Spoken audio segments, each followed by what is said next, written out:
Bonjour et bienvenue à tous pour ce webinaire dédié aux bases de la gestion du changement. Euh, Mon collègue Geoffrey Kamba et moi-même sommes ravis de vous accueillir parmi nous pour une petite heure dédiée à la gestion du changement. Bon, une petite heure, c'est court, on va essayer de vous donner beaucoup d'informations.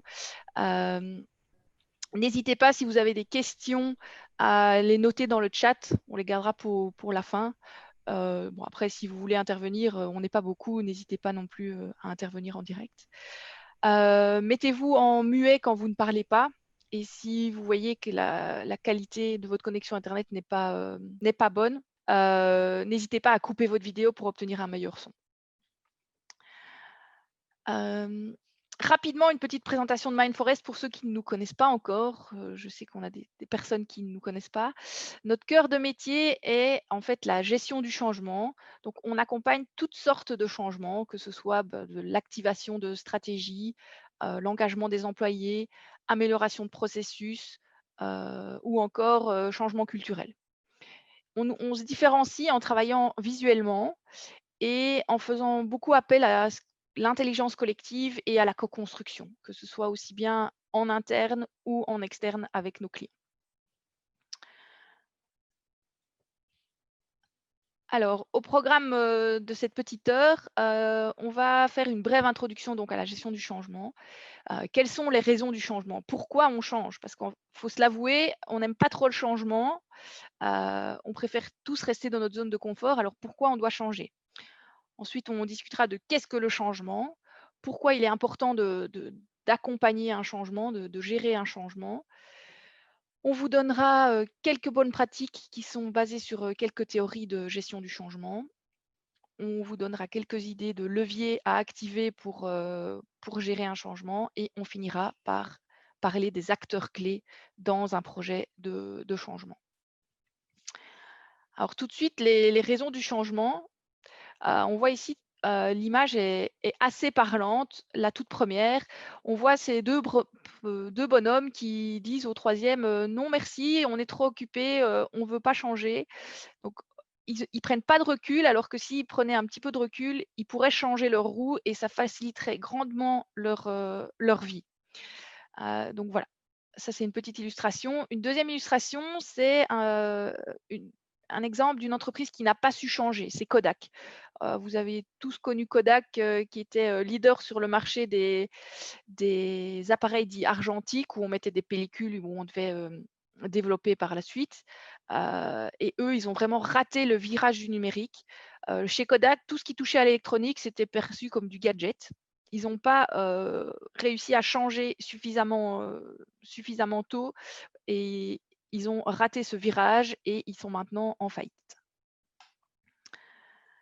Alors, le changement est induit à partir du moment où on note un décalage entre un état actuel et un état futur qu'on souhaite voir dans l'organisation. Alors, ça peut être dû à un changement de réglementation, de normes. On a tous en tête le nouveau règlement RGPD, par exemple, qui a impacté toutes les organisations. On a dû revoir nos procédures, s'assurer que ce qu'on faisait était compliant avec la RGPD. On peut aussi avoir comme exemple tout ce qui est normes ISO ou accréditation. On accompagne actuellement un client dans le secteur de la santé qui est en train de revoir toutes ses procédures et ses façons de travailler afin d'obtenir une accréditation qui est gage de qualité dans son secteur. Ça peut être aussi dû à une pression des marchés, des consommateurs ou des concurrents. L'entreprise doit se repositionner, doit réorienter sa stratégie. Il faut acquérir de nouvelles compétences. On a vu le contre-exemple de Kodak qui n'a pas voulu s'adapter et qui en a payé lourdement les conséquences. Une troisième raison, ça peut être les technologies et les processus. Si on veut introduire de nouveaux outils, de nouvelles procédures, des nouveaux programmes, des nouveaux ERP. Là, Geoffrey est en train de travailler sur un projet où c'est typiquement ça, on introduit de nouveaux process et ça nécessite réellement un accompagnement. Geoffrey, tu me confirmes ça? Oh, tu es en mute. OK. On a ensuite tout l'aspect culturel, dans tout changement, la culture joue un rôle très important, encore plus dans des projets de fusion-acquisition où différents systèmes de valeurs et d'interaction peuvent se rencontrer. Si vous avez une grande entreprise qui acquiert une start-up, clairement, les façons de fonctionner vont pas être les mêmes. Donc, voilà quelques raisons qui peuvent pousser au changement, mais qu'est-ce que réellement le changement? Alors, la définition du changement, c'est l'action, le fait de changer, de modifier quelque chose. C'est le passage d'un état à un autre, une modification profonde, rupture de rythme, tout ce qui rompt les habitudes, bouleverse l'ordre établi. Et donc, les éléments clés de cette définition, c'est que le changement s'inscrit toujours dans un contexte donné, que ce soit un contexte interne ou un contexte externe. Le changement s'explique toujours dans l'action par une modification des comportements, des manières de travailler. Ça, c'est vraiment ce qui est très compliqué dans la gestion du changement, c'est arriver à faire changer les comportements. Et ensuite, il y a toujours une dimension émotionnelle forte. Comme je l'ai dit, on n'aime pas trop le changement, on s'inquiète toujours de quelle va être ma vie plus tard, enfin, quel impact ça va avoir sur moi. On dit en anglais "What's in it for me?" C'est quel impact ça va avoir sur moi. C'est vraiment quelque chose, il y a une dimension émotionnelle forte, pardon.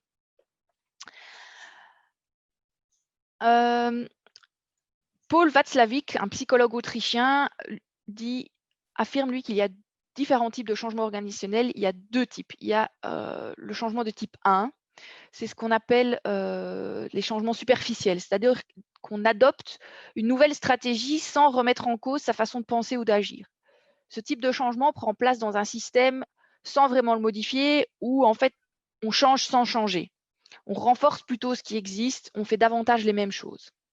Ensuite, il y a les changements de type 2. Là, c'est des changements plus profonds. Ça conduit une organisation à remettre en cause sa façon de penser et d'agir. On prend du recul par rapport à la situation et on devient différent. On adopte de nouvelles références à un autre paradigme. Un petit exemple concret pour illustrer ces 2 types de changements, par exemple, si on a une université qui doit faire face à un afflux d'étudiants. On aurait changement de type 1. La solution, ce serait de créer des places en plus dans les amphithéâtres pour permettre aux étudiants supplémentaires d'assister aux cours. Ou alors changer d'amphithéâtre, prendre un amphithéâtre plus grand. Donc voilà, dans ce cas-là, il n'y a pas vraiment de remise en cause de la façon de faire de l'université. On va continuer à enseigner, le prof devant, les élèves en présentiel. Il n'y a pas vraiment de changement, entre guillemets. Les changements de type 2, ça consisterait plutôt à créer des possibilités de suivre les cours à distance. Donc, soit commencer à introduire du e-learning, soit introduire des plateformes telles Zoom, WebEx, Teams, où le prof est chez lui, les élèves sont chez eux, ou alors les élèves sont chez eux, ils voient des cours préparés à l'avance. Donc, de cette façon, même si le nombre d'étudiants continue à grandir dans les années après, le changement va, enfin, il y aura pas de problème. Je veux dire, on va pouvoir continuer à augmenter sans souci le nombre d'étudiants. Mais par contre, là, il y a une réelle remise en cause de la façon de faire de l'université. Il faut changer la méthode pédagogique, il faut prendre de nouveaux outils technologiques. C'est complètement différent. Et selon ce psychologue autrichien, seul un changement de type 2 peut apporter une solution durable à un problème récurrent rencontré dans une organisation. Mais il est évident que ce sont les changements les plus impactants et, j'ai envie de dire, les plus difficiles à mettre en place. Alors, maintenant que vous avez vu ce qu'est le changement, quels sont les différents types de changements ainsi que les raisons qui peuvent mener à lui, pouvez-vous partager avec nous des exemples concrets de changements? Je vais vous inviter à soit prendre la parole ou soit utiliser le chat. Une minute.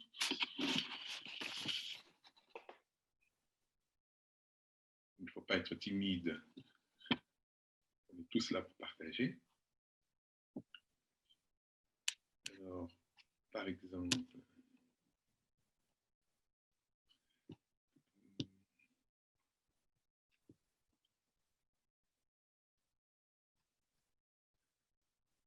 Je ne sais pas si Margot a un exemple de changement.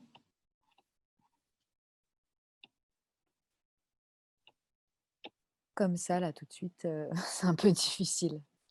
C'est un Je peu réfléchis. difficile. Si vous Ok. pensez dans vos 3-4 dernières années, est-ce que vous avez vécu un changement dans vos organisations, dans votre vie? Parce que le changement, c'est pas uniquement, au niveau professionnel.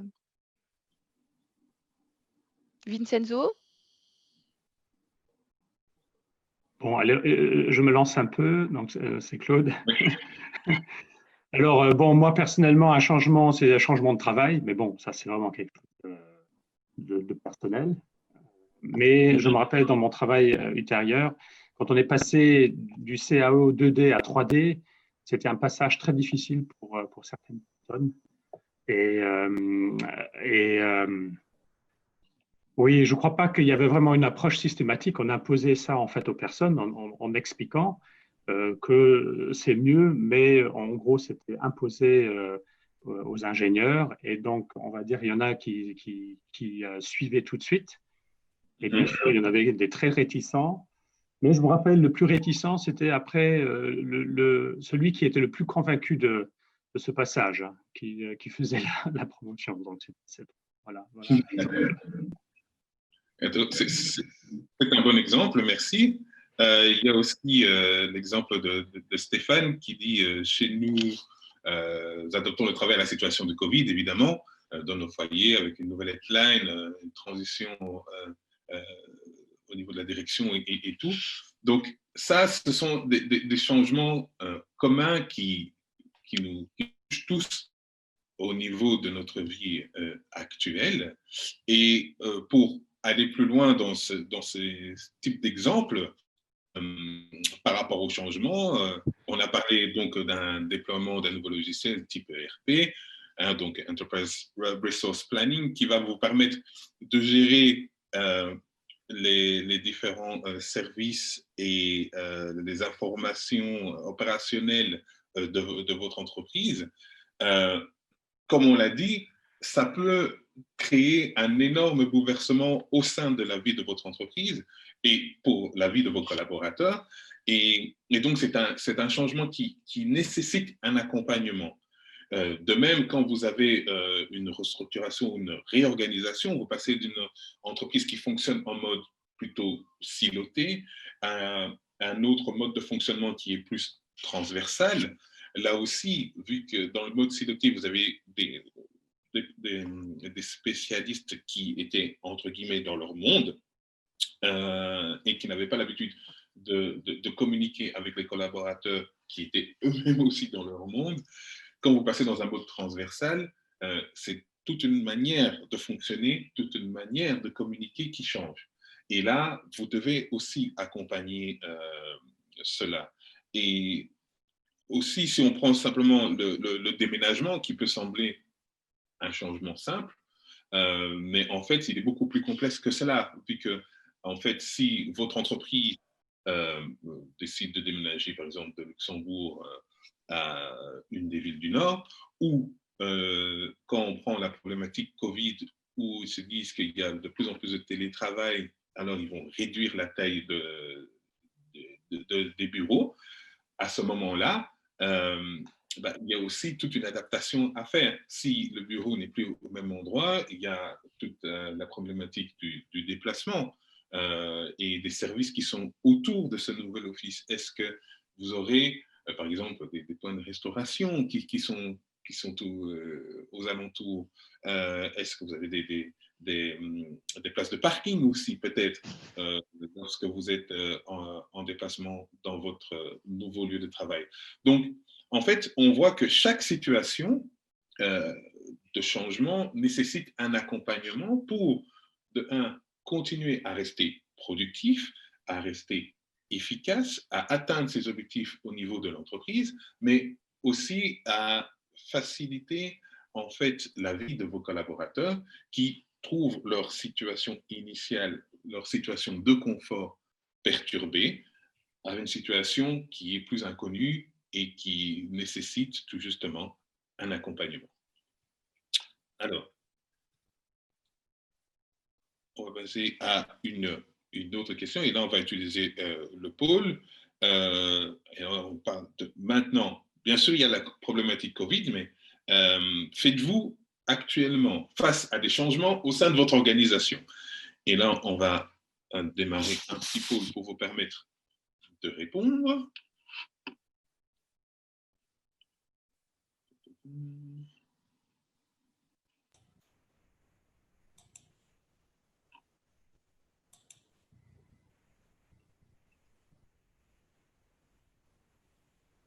Alors, est-ce que vous subissez de changement, ce qui serait étonnant, ou 1, de 2 à 3, 4 à 5, plus de 5?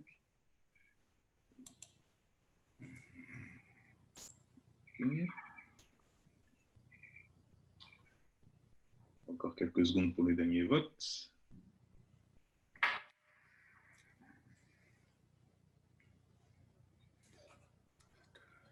Voilà. 2 personnes qui n'ont pas voté.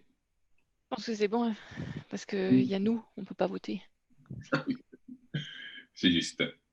Alors, on voit ici que actuellement, vous subissez de 4 à 5 changements au sein de votre organisation. C'est la majorité des votes. Donc, on voit que la prédominance de ce phénomène de changement, elle est présente parmi vous en majorité.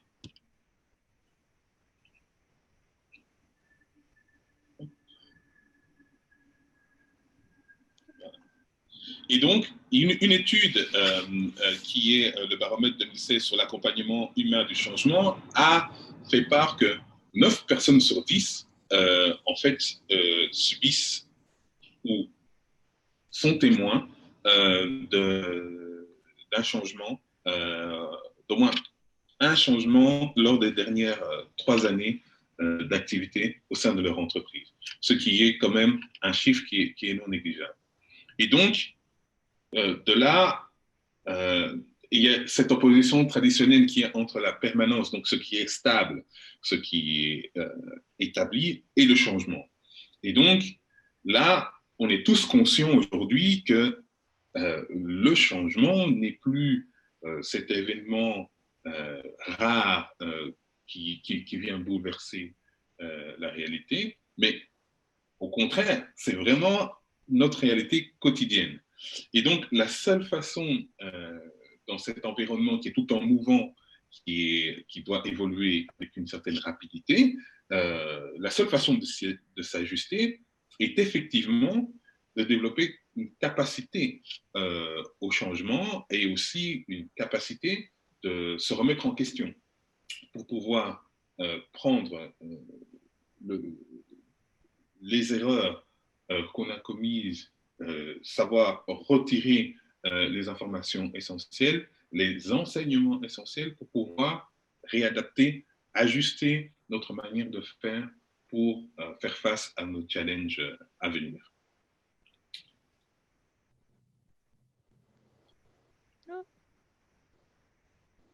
Et voilà, donc là aussi, si vous pensez aux derniers changements que vous avez vécus au sein de votre organisation, alors, selon vous, est-ce que ce changement était nécessaire? Oui, non. Est-ce qu'il a été bien géré? Oui ou non?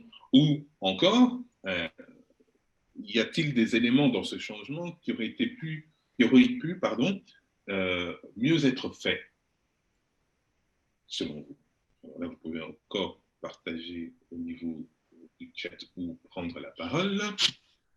Il y a un pôle aussi, je vous ferai si jamais. Si c'est plus simple. Okay.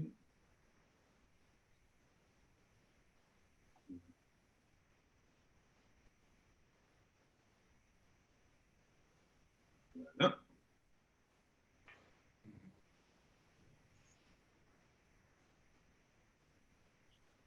Donc, est-ce que le dernier changement que vous avez vécu au sein de votre organisation, est-ce qu'il était nécessaire, bien géré? aurait-il fallu ajouter pour le parfaire?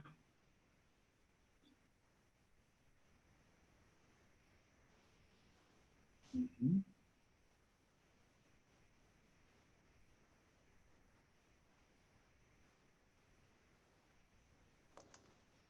Ok.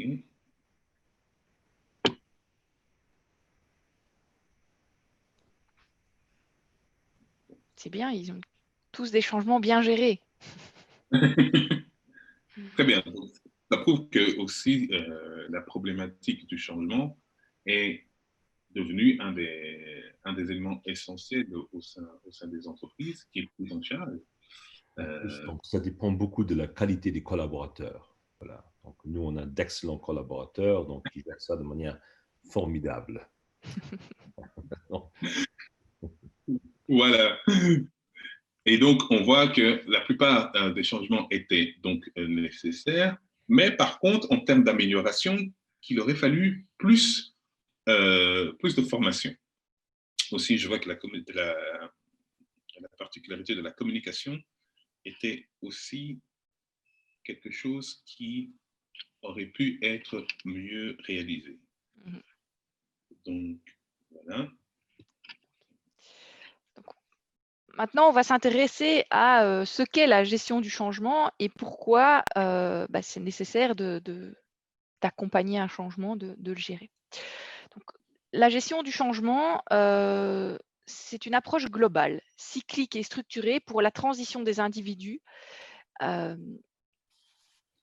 des groupes et des organisations d'un état actuel à un état futur. Donc, on retrouve cette transition avec des avantages commerciaux escomptés. En général, dans une entreprise, dans une organisation, le changement il y a toujours une espérance d'avoir un meilleur chiffre d'affaires, d'avoir une meilleure performance.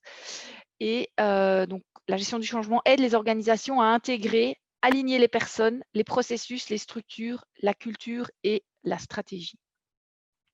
Alors, on vous a posé ces questions. Les questions ont été également posées lors du baromètre sur l'accompagnement humain au changement. Donc, au niveau de la perception des projets de changement, en général, comme vous, 8 personnes sur 10 estiment que le dernier projet de changement était nécessaire. Par contre, 1 personne sur 2 estime que le dernier projet de changement dans leur entreprise a été mal mené. Il faudrait plus de communication, plus de temps pour intégrer le changement, plus de formation. 67% considèrent que la direction ne tient pas compte de leurs craintes et suggestions.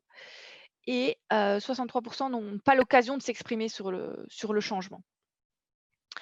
Ces chiffres montrent bien qu'il faut accompagner le changement, que c'est important pour les salariés de se sentir accompagnés et aussi de pouvoir donner leur avis, s'exprimer sur le changement. Ça, c'est aussi important. Si on regarde les conséquences du manque de prise en considération donc du facteur humain dans un projet de changement, ça a des impacts et il y a des risques à différents niveaux. Au niveau des collaborateurs, les collaborateurs vont avoir un sentiment accru d'injustice, une perte de confiance. Ils vont s'impliquer de moins en moins. Ils vont avoir une baisse de satisfaction au travail et une perte de loyauté envers l'employeur. Il y a des risques et des conséquences également au niveau du projet.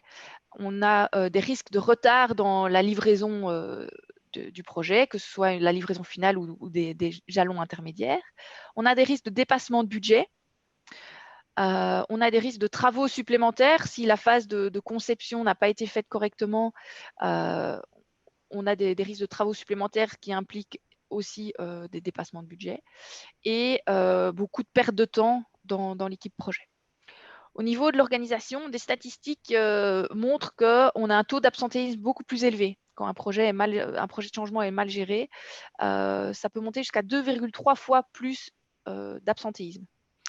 On a aussi un taux de présentéisme plus élevé. Et là, ça peut monter jusqu'à 4 fois plus. Les gens sont inquiets, donc ils viennent coûte que coûte.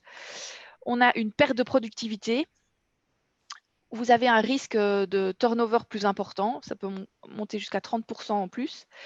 Un risque de perte des employés clés s'ils ne se retrouvent pas dans le changement. Donc, c'est important aussi d'identifier ces employés clés et de voir pour les accompagner.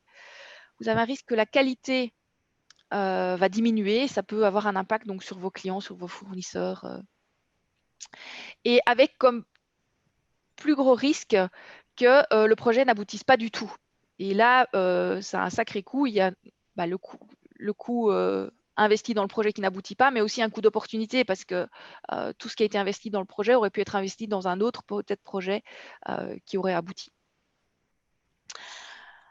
Pour finir, pour essayer de vous convaincre que la gestion du changement est importante et nécessaire, ici, je vous montre une étude de ProSci. Eux, donc, c'est une étude faite par sur des praticiens de la gestion du changement, ce soit des chefs de projet, ce soit de la direction, enfin voilà, toute personne qui est face à un changement. Et on voit que dans les chiffres, que s'il y a une gestion du changement efficace, les projets vont atteindre ou dépasser leur objectif 6 fois plus que s'il y a une mauvaise gestion du changement. Donc, si vous voulez atteindre vos objectifs ou les dépasser, il faut accompagner vos projets de changement. Si on passe maintenant à quelques bonnes pratiques basées sur la théorie, on a voulu vous présenter deux théories. La première, c'est la feuille de route pour réussir le changement et prévenir les résistances de John Kotter. Ça date de 1995, ça fait 25 ans. Vous allez me dire, 25 ans, c'est vieux, mais en fait, c'est toujours d'actualité. Monsieur Kotter est professeur à la Harvard Business School et il étudie la gestion du changement depuis de nombreuses années et il a republié son livre il y a peu parce que c'est vraiment, c'est toujours ces 8 étapes qu'il faut faire pour réussir un changement. Alors, quelles sont ces étapes? Tout d'abord, il faut créer un sentiment d'urgence. Donc, en gros, faire comprendre à vos collaborateurs la nécessité de changer. Pourquoi il faut changer? Les faire sortir de leur zone de confort et les faire vraiment comprendre qu'il faut changer. C'est coûte que coûte, il n'y a pas le choix. Ensuite, il faut réunir une équipe de pilotage, donc former une puissante coalition, donc prendre des gens qui ont l'autorité nécessaire, mais aussi une expertise nécessaire et une légitimité dans l'entreprise. Il faut vraiment que cette équipe de pilotage ait une bonne composition, qu'entre eux, il y a un certain niveau de confiance et qu'ils soient alignés au niveau des objectifs. Ça, c'est vraiment très important. Une fois que vous avez réuni cette équipe de pilotage, la chose à faire, c'est de développer une vision et la stratégie de changement. Donc, quel est l'état futur souhaité? Qu'est-ce qu'on veut dans 3, 4, 5, 10 ans? Donc ça, c'est vraiment important d'avoir cette vision, que les collaborateurs puissent toujours se raccrocher à cette vision. Je fais ça parce que la vision, c'est ça. Ensuite, il est important de communiquer la vision pour faire comprendre et faire adhérer. Donc, cette communication doit être faite de façon continue, stimulante, et il faut aussi faire attention à ce que l'équipe de pilotage walk the talk, c'est-à-dire qu'elle montre l'exemple et qu'elle agisse en fonction de cette vision. La 5e étape, c'est donner aux membres de l'entreprise le pouvoir et la capacité d'agir selon cette vision. C'est-à-dire qu'il faut essayer de retirer tous les obstacles sur le chemin vers cette vision. Par exemple, si vous avez une vision qui se focalise sur le client, mais que vous avez votre organisation qui est très segmentée, très basée qui est très siloté et pas vraiment orienté client, il faut revoir vos process pour aligner ces processus à la nouvelle vision que vous voulez. Idem, si vous avez un projet pour augmenter la productivité, pour devenir un producteur low cost, par exemple, si votre vision c'est de devenir le futur Ryanair, il faut éviter d'avoir un grand nombre de personnes au siège et qui va à l'encontre de cette vision. Si vous voulez augmenter la productivité et diminuer les coûts, il faut diminuer les coûts un peu partout. Alors, la 6e étape, c'est produire des victoires à court terme, ce qu'on appelle les quick wins. Il faut que ces quick wins soient visibles, c'est-à-dire que tout le monde puisse les voir. Il ne faut pas juste dire « Ah, ça y est, on a réussi ». Non, il faut que les gens puissent le voir de leurs propres yeux, je vais dire. Il faut qu'ils ne soient pas ambigus, ces quick wins, et qu'ils soient évidemment reliés à l'effort de changement. Ensuite, il faut persévérer. Il faut consolider les gains, prévoir de nouveaux changements. Vous allez voir, si vous êtes déjà arrivé à cette étape-là, il va y avoir d'autres projets qui vont venir se greffer. Et donc, il faut vraiment continuer, déclencher de nouvelles initiatives en permanence. Pour terminer sur cette 8e étape qui est de créer une nouvelle culture, c'est-à-dire ancrer ces nouvelles méthodes, ces nouvelles façons de faire ce changement, l'ancrer au sein de l'organisation. Parce qu'il faut savoir que on aime bien revenir dans nos mauvaises habitudes, entre guillemets. Donc, il faut vraiment faire ces 8 étapes. Et si vous faites ces 8 étapes, votre projet de changement va être un succès. Une deuxième méthodologie qu'on voulait vous présenter, c'est la méthodologie ADKAR de ProSci. Donc, c'est 5 étapes pour réussir le changement. Donc, on a parlé que le changement, c'était un état actuel à un état futur. Selon ProSci, chaque individu doit passer à travers ces 5 étapes pour réussir un changement.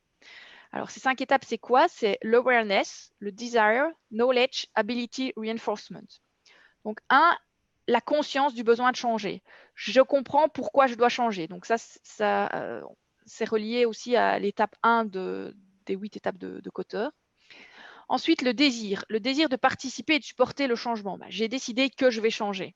Je vais participer au changement. Je vais m'investir pour changer. Ensuite, la connaissance de comment changer. Je sais comment faire. Ensuite, l'aptitude à mettre en place le changement. Ce n'est pas parce que je sais comment changer que j'ai forcément les compétences ou les capacités pour le faire. Donc, il faut avoir cette aptitude. Bon, ça, souvent, ça passe essentiellement par de la formation. Et ensuite, un renforcement des nouvelles méthodes et pratiques. Je vais continuer à utiliser ces nouveaux outils et je vais continuer à faire tel comportement qui est demandé. Donc, il est important que chaque individu passe par ces 5 étapes. Il faut savoir que chaque individu, on est tous différents et on peut passer par ces 5 étapes à une vitesse différente. C'est-à-dire que moi, je vais peut-être très rapidement comprendre pourquoi il faut changer et avoir envie de changer. Par contre, je ne vais pas comprendre comment il faut le faire. Il y en a d'autres qui vont peut-être prendre beaucoup de temps à se dire, bon, oui, OK, il faut changer, j'ai envie de changer, mais qu'après, ils vont tout de suite comprendre comment le faire et être capable de le faire. Donc voilà, on passe tous à un certain temps dans chacune de ces 5 étapes. Et l'idée, c'est de prévoir des actions d'accompagnement du changement pour que tout le monde puisse passer dans ces 5 étapes. Alors, un petit exemple concret, c'est un petit exemple qu'on voit régulièrement dans les hôtels. Donc, Save Our Planet, donc on explique la nature du changement, donc sauvons la planète. Alors, chers visiteurs, chaque jour, des millions de gallons d'eau sont utilisés pour nettoyer des essuies qui n'ont été utilisés qu'une seule fois. Donc, on explique pourquoi il faut changer, parce qu'on est en train de gaspiller des ressources. You make the choice. Donc, ça, c'est vraiment la personal décision, le desire. C'est vous qui devez décider de changer. Donc, un essuie sur le porte-manteau veut dire je vais encore l'utiliser. L'essuie par terre, ça veut dire est-ce que vous pouvez me le remplacer. Donc là, on vous explique comment faire le changement. Donc ça, c'est le cas de ADKAR.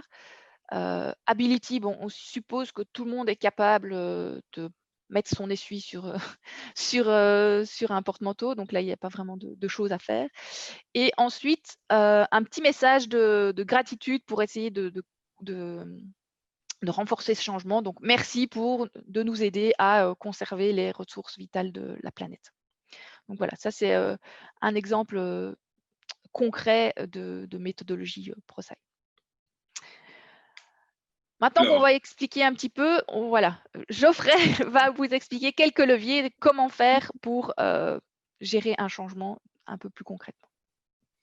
Oui, puisqu'on a vu la nécessité de gérer ce changement, on a vu quelques bonnes pratiques, mais quels sont les leviers pour appuyer votre processus de changement?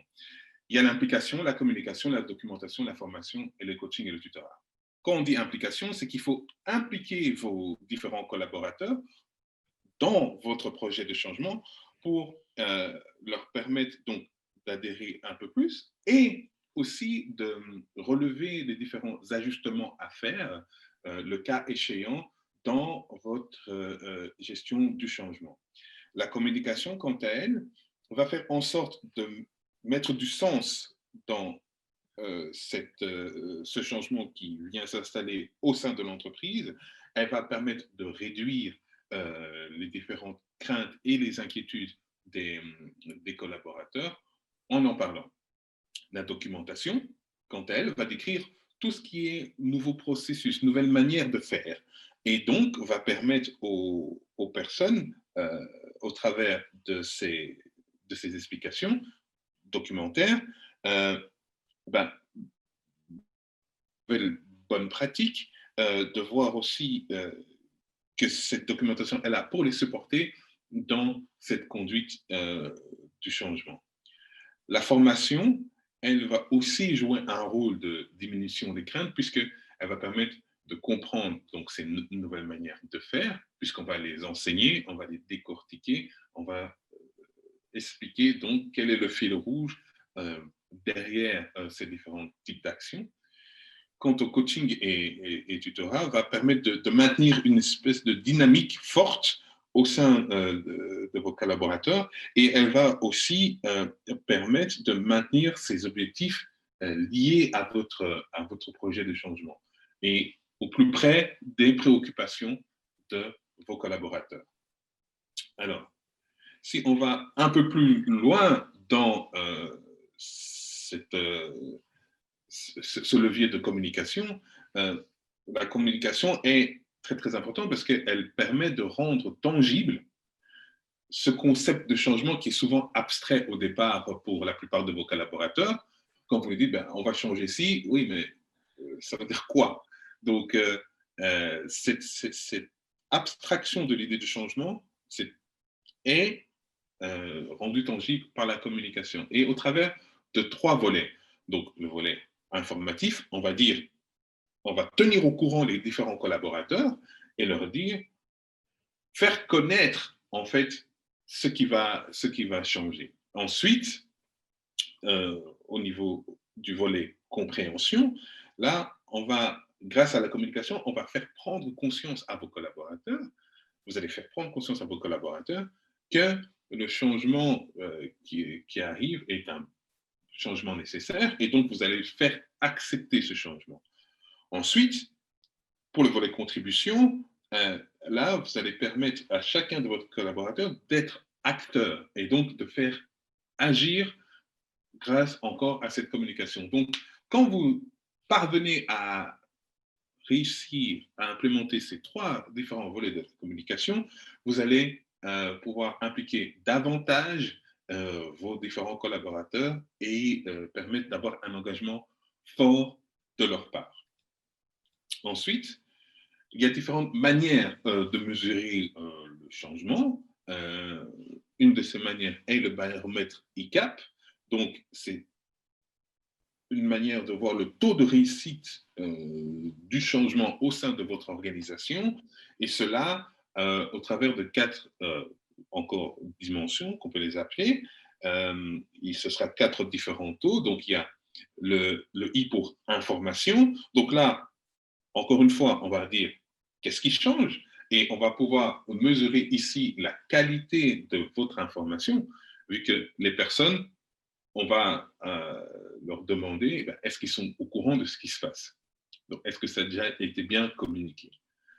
Ensuite, le niveau compréhension, pourquoi ça change? Et là, on va pouvoir mesurer au travers des actions de formation et de communication, est-ce que les gens ont une compréhension adéquate des tenants et d'aboutissants de ce changement. De l'autre côté, on a la participation. Donc, ce qu'on va évaluer ici, c'est le taux de participation à toutes les actions qui permettent de mettre en œuvre ce changement. Et pour terminer, il y a la partie adhésion, où là, on a des nombreux outils, des nombreuses méthodes qui vont devoir être adoptées par vos différents collaborateurs. Et donc, ce taux-là va pouvoir donc mesurer la façon dont ils se sont appropriés donc ces nouvelles méthodes et façons de faire. Et donc, ce baromètre ICAP est un questionnaire itératif, donc il va se faire plusieurs fois tout au long de votre projet, et ça va vous permettre de mesurer l'évolution de votre projet de changement et de son adhésion au sein de vos collaborateurs.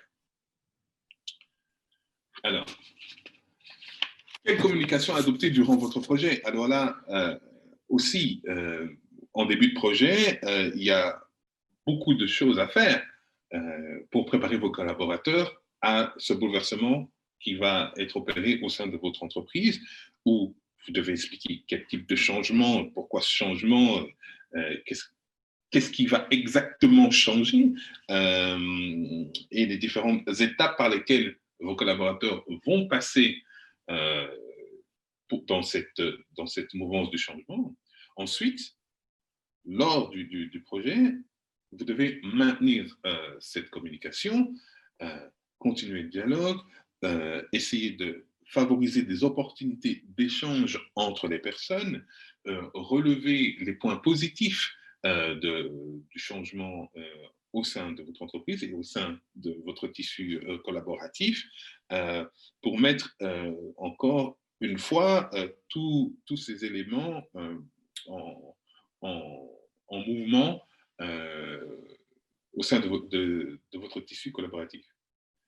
Vers la fin du projet, ce qu'il faut toujours faire, c'est capitaliser sur les expériences que vos collaborateurs ont pu vivre durant tout ce projet de changement, puisque vous les avez sollicités, vous les avez demandé de contribuer activement à votre projet de changement et à cette vision que vous aviez pour transformer votre entreprise de la situation A à la situation B. Et donc, prendre tous ces éléments-là pour pouvoir aussi les communiquer dans une communication structurante et fédérante. Et ça va vous permettre, encore une fois, de faire un peu plus adopter le changement adopter et accepter le changement au sein de votre entreprise et parmi vos collaborateurs. Mais là aussi, il y a encore différentes manières de donner envie à vos collaborateurs de participer à et de soutenir ce projet de changement.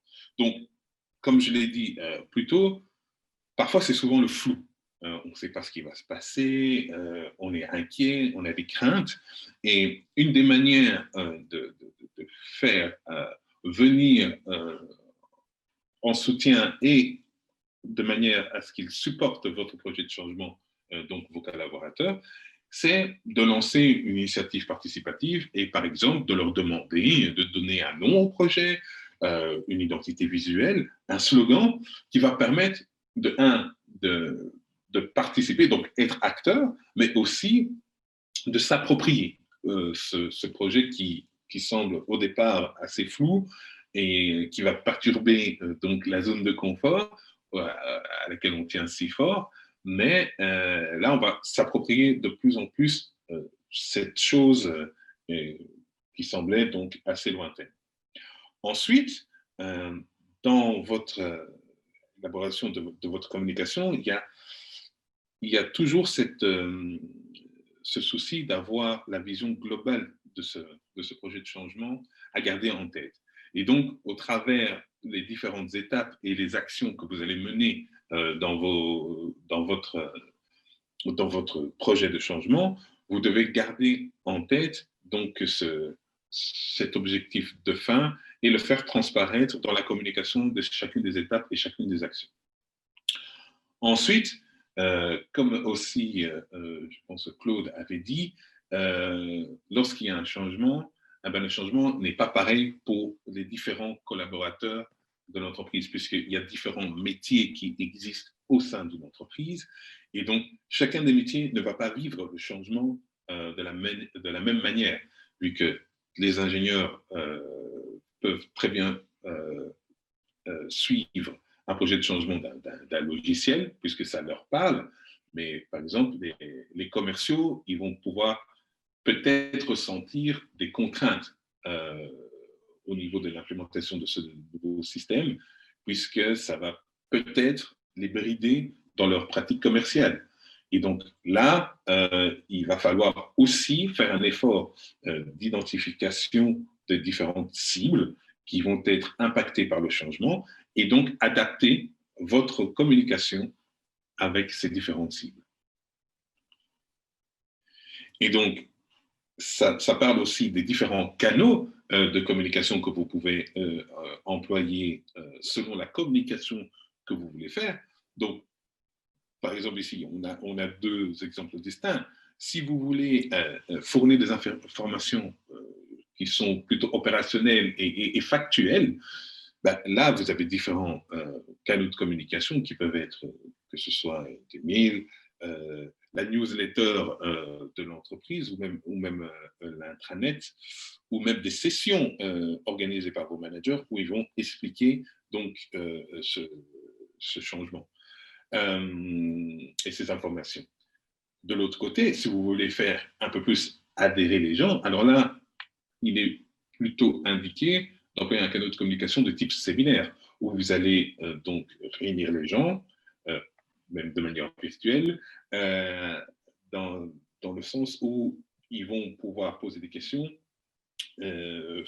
et interagir les uns avec les autres pour faire diminuer donc les craintes et les appréhensions, mais aussi vous pouvez les faire donc participer à certains workshops et encore faire participer à des différentes enquêtes où il y a donc ces éléments du changement qui vont être communiqués. Donc, quels sont les acteurs clés essentiels à la réussite du changement? Donc, on a aussi le comité de pilotage ou change team qui va donc piloter le changement, va prendre les décisions stratégiques et va aussi faire les arbitrages nécessaires quand il s'agit des grosses étapes ou des milestones du projet de changement.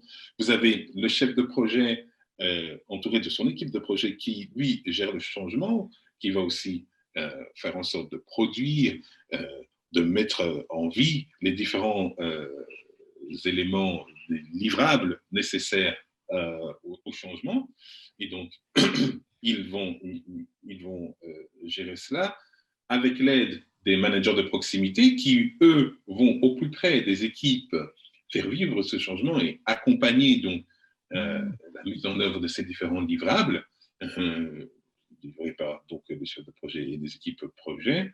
Et tout cela va être aussi soutenu à la base par les ambassadeurs du changement qui, quant à eux, vont avoir ce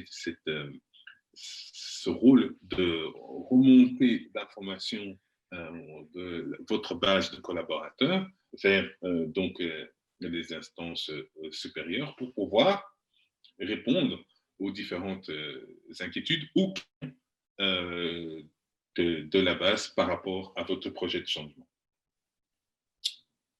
Donc, voilà en termes de contenu ce qu'on voulait vous présenter au niveau du changement et des bases du changement. Maintenant, nous sommes disposés à répondre à vos questions si vous en avez. Et donc, vous pouvez soit là vous démuter et me poser des questions ou utiliser le chat.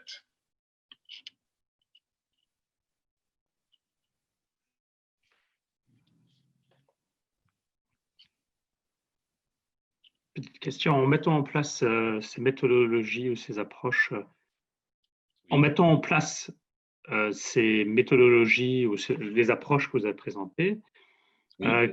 quel est donc le taux de réussite de ces changements? Donc, est-ce que bon, c'est 100% ou parfois il reste quand même une certaine réticence ou peut-être il y a d'autres raisons pourquoi le projet n'aboutit pas, projet de changement? Alors, il est très dur de dire qu'il y a toujours 100% de réussite parce que vous avez toujours l'un ou l'autre, comme vous l'avez dit, personne qui est réticente. Par contre, vous avez la plus grosse majorité de vos collaborateurs qui sont onboardés, je veux dire, qui sont avec vous dans ce projet de changement parce que vous les avez pris à contribution, en fait, depuis le départ. Vous leur avez expliqué de quoi il s'agissait, les raisons pour lesquelles vous voulez faire ce changement, qu'est-ce que ça va changer chez eux au niveau de leur rôle et responsabilités. Et à partir du moment où ils savent le pourquoi du comment, alors là, ils sont plus enclins à accepter le changement. Et donc, c'est ça qui est le côté primordial de la gestion du changement, c'est-à-dire, c'est pas juste imposer, OK, on va passer de l'état A à l'état B, mais on va passer de l'état A à l'état B pour telle raison, et je vais vous expliquer comment, et je vais vous accompagner pour faire cette transition. Et c'est là que vous maximisez les chances de succès de votre projet de changement.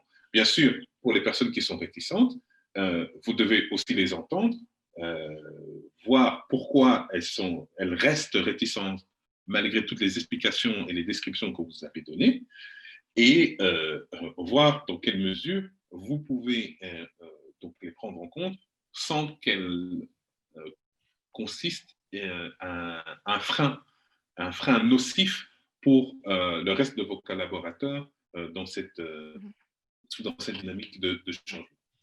La résistance, vous aurez toujours des résistances dans un projet de changement. Oui. Ce qu'il faut vraiment faire, c'est les identifier. Et c'est là que le rôle des managers de proximité est primordial parce que c'est eux qui vont être sur le terrain, qui vont entendre ces paroles de résistance et c'est eux qui vont devoir la gérer. Et c'est là qu'un des leviers que Geoffrey a présenté, notamment le coaching, c'est que coacher les managers à être capables de diagnostiquer cette résistance et de faire face à cette résistance.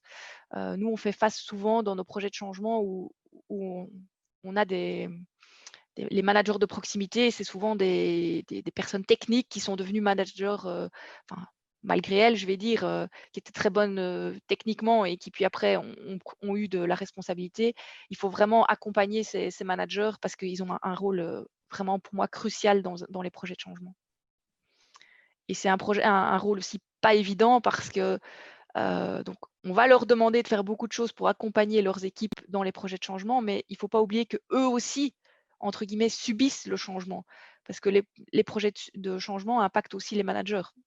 Donc eux, ils sont entre deux feux, je vais dire. Ils subissent et en même temps, on leur demande de vraiment accompagner le changement. Ouais, merci. D'autres questions? Commentaires? Si pas de questions et que vous désirez approfondir le sujet, voilà, nous, on peut vous parler de la gestion du changement, que ce soit 1 heure, 2 heures, 4 heures, 2 jours. Donc, on fait différentes formules si jamais vous êtes intéressé et que vous voulez approfondir le sujet. Donc, aussi, nous continuons à faire des webinaires, bien sûr, parce que nous avons plein de contenu à partager avec vous. Et donc, le prochain webinaire, qui est déjà la semaine prochaine, qui sera sur la cyber security, où on va aborder ce domaine-là au niveau du facteur humain. Et donc, il y aura encore au mois de novembre sur un webinaire sur la Digital Literacy for Everyone et sur le visual management en décembre. Et donc voilà, nous vous invitons à vous inscrire aux adresses que vous connaissez déjà pour ces différents webinaires et ce sera un plaisir pour nous de partager avec vous sur ces différents sujets. Donc voilà. Donc, Merci à tous. Donc, voilà. Il est temps de vous dire merci et de vous dire au revoir. On vous souhaite une excellente journée et une excellente fin de semaine. Prenez soin de vous.